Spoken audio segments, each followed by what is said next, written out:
Postcards are an excellent way to advertise your company, your brand, or a product, and an event. We'll start by creating a new document, and a common postcard size is 6 by 4. So I'll type 6, press Tab, type 4, and lock in my margins. And with postcards, I commonly go for 1/4 inch margin. So I clicked the lock, I typed 0.25 and hit Tab.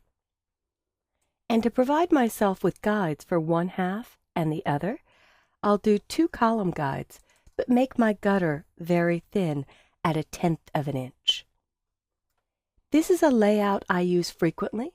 In fact, I can set up front and back right now by typing in 2 pages. I'll click Save Preset and call this 6 by 4 postcard.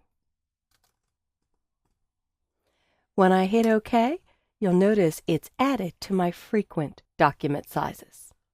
I'll click OK again. And we'll start by placing an image. So File, Place, or Command D to drop in picture or drop in text, or on Windows, Control D. And I'm going to place the strands PSD. With my cursor, I'll move to the bleed guide because I do want this to bleed off the edge of the postcard. And one quick click places the image. Command minus or Control minus on Windows will let me zoom out. And instead of changing tools to scale, I'll hold down on the Mac Command and Shift together and get right on the lower right corner. On the PC, you can hold down Control and Shift. Holding down the Command key or Control key scales. But I'm going to undo that. I add the Shift key into that combination to scale proportionally. And I'll let go. And I'd also like to crop a bit, so I'll move to this right edge holding down no keys. I want to keep the height the same, so I'll click and drag to my first column guide. If I click on the target in the center, the content grabber, I can now move the picture inside the box to reveal more of the purple color. And if you click and hold and count to 2, I always have to do 1, 2 in my head because most people only wait 1 second. I could see a ghost of what's being cropped off as you drag. And I can finish up by using my arrow keys on my keyboard, left arrow or right arrow to nudge. I'll click away to deselect, and now I'm going to create a text area with the Type tool. For the type, I'm going to start roughly on the center of the right column and click and drag. You could see that my smart guides indicate that my width is 2.7 and my height is 1.26. As I drag, it will show me a width and height. I'm just going to eyeball this and type in one of my favorite quotes.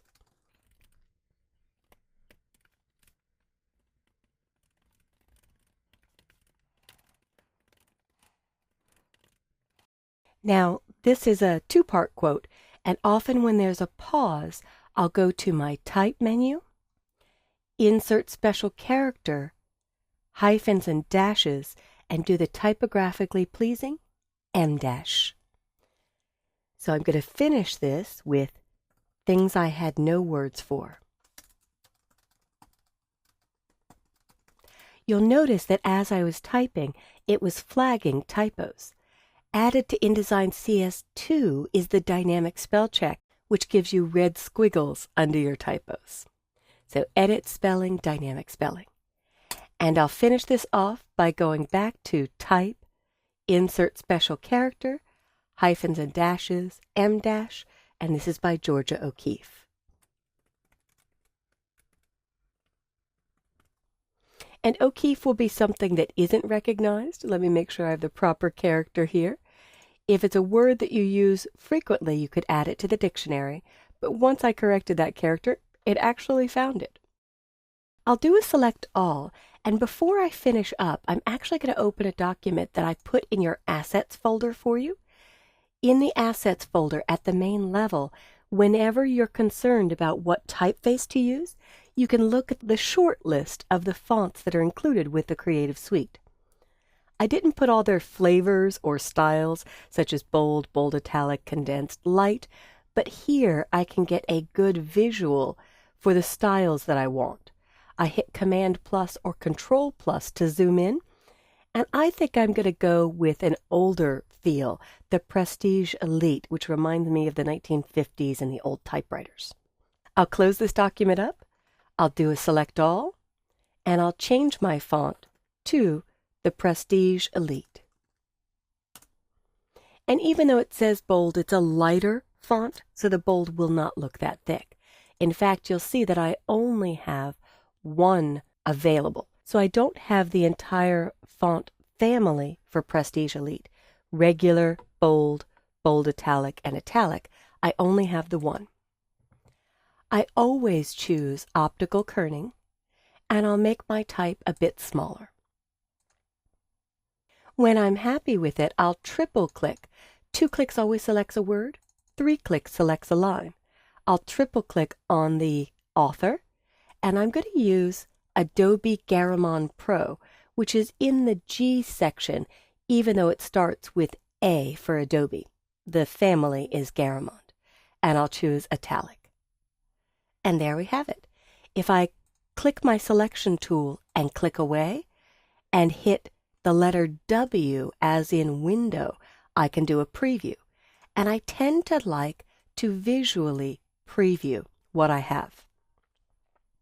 I'll hit W again, and I want to give this cover a little bit more shape.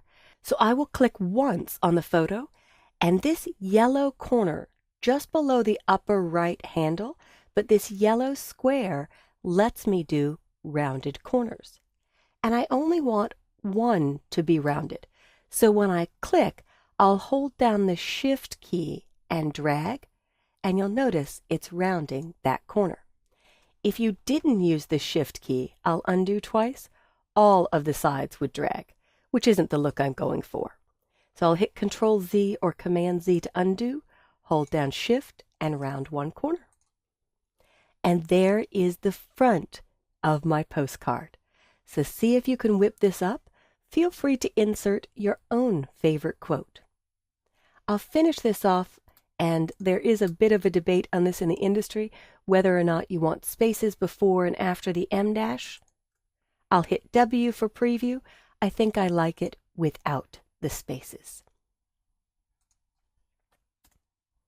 And there we have it. W again, once you click away, we'll go to preview. I think I'm pretty happy with the position overall, and now I will save.